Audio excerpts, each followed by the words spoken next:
Fargo, the new virtual assistant from Wells Fargo, makes banking faster and easier. Like this. Fargo, what's my checking account routing number? And this. Fargo, turn off my debit card. And this. Fargo, what did I spend on groceries last month? And that's just the beginning. Do you, Fargo?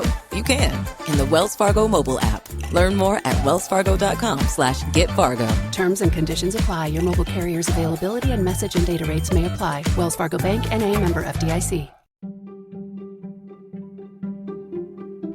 Welcome to a new season of Cozy Moon Podcast. This is season 5 of Cozy Moon. My name is Shan, mom of the girls.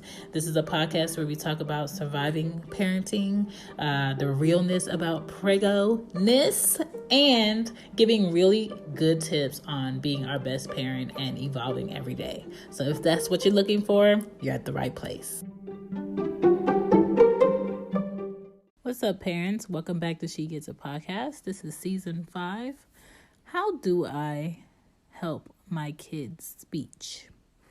Now, I know there are some parents that think their kid has a speech issue because they're not talking yet, whether they're 2 or 3 and they're not saying certain words they should, quote unquote, say easy like other kids. Now, all kids do not learn the same and they do not learn at the same pace. There are certain things you can do as a parent to help your kid learn and broaden their vocabulary. Most parents assume that all kids are supposed to learn at the same time. No. The best thing we can do as a parent and the best thing we should do will be in this episode.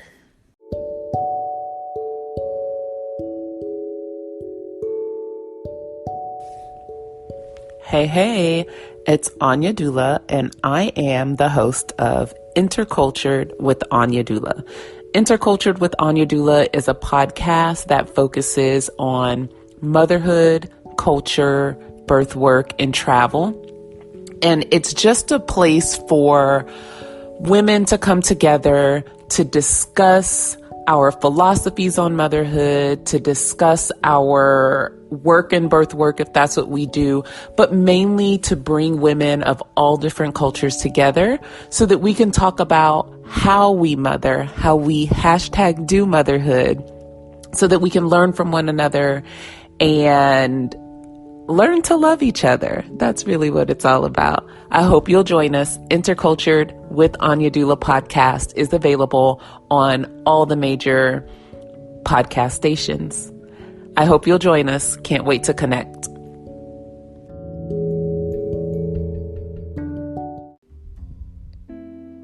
The best thing any parent can do with their kids to help their speech would be to expose them to language. Kids learn multiple language better when they're young, so talk to them in real words as babies. When they're crawling, when they learn to walk, talk to them, read to them every day, play music, speak to them in front of their face, make sure you make eye contact. What else could you do? Do flashcards, help them identify letters and sounds, expose them to other children that are playing or speaking, expose them to toys that talk or sing. That is going to help the child identify with words and meanings and sign language. If you want to teach your child sign language, you talk to them, not in baby words, not no gaga goo goo, because that's going to push them further away from the finish line of speaking and using real words. I used to read to Anya when I was pregnant with her all the time. I used to play her music with the headphones on my stomach. What else did I do? I read a lot of books. I always took the bike and rode the bike to the library. When I was pregnant with her, we went over flashcards a lot. When she was a toddler, she played with my iPad a lot. ABC Mouse. We drew different pictures, played with crayons and markers. So I exposed her to a lot, and that's going to help your kid start storing words. Aria, my 3-year-old, she stored a lot of words. There's a lot of words that I didn't even know she knew, and she would just use them out the blue. And one thing I can say is, if you have a second kid, the second kid may learn a bit faster than the first, because kids, I think, learn better from other children. Allow them to draw and listen to a lot of different music. The worst thing you could do is baby talk, okay? Do not do baby talk. I used to think that Anya was delayed in her speech or her talking because she wasn't talking, quote unquote, fast enough for me. Now I can't even get her to be quiet, and she reads on a 2nd grade level in kindergarten. So my thing is, regardless of where you think they are, expose them. Understand that they're learning how to lift their tongue and form certain words and use, their mouth in a different way. So be aware of that.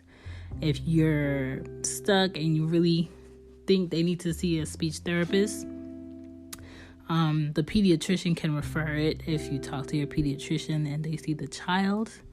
But most of the time, I think we as parents, we get a little bit too worried too quick when it comes to that stuff. I thought she needed to go to speech. She still can't say hospital to this day, but Aria can say it. So, I don't know. Just let them take their time. Unless you see that it's not getting any better, I would hold off. But if you want to go take them to a speech therapist, you can. It should be covered by most insurance companies here in the U.S. If not, ask your pediatrician or Google them online. Sometimes they have opening slots where they will see new patients. We are the main teachers to our kids, and I say that because we're around them when they wake up. We're around them when they go to sleep. We're around them in the middle of the day. So, read to them, do math, write with them, use crayons, travel with them, expose them to different things, explain to them how things work, talk to them when they're playing, do art things with them, take them to the museum, and have different conversations with them. And you'll see their speech come in a bit more faster. All right? Those are some things you can do with your kid to learn different things about speech. Do not get ahead of yourself. Do not think that you can't do it, because you can. They will learn the more you teach them, so just teach. Thank you for listening to the Cozy One Podcast.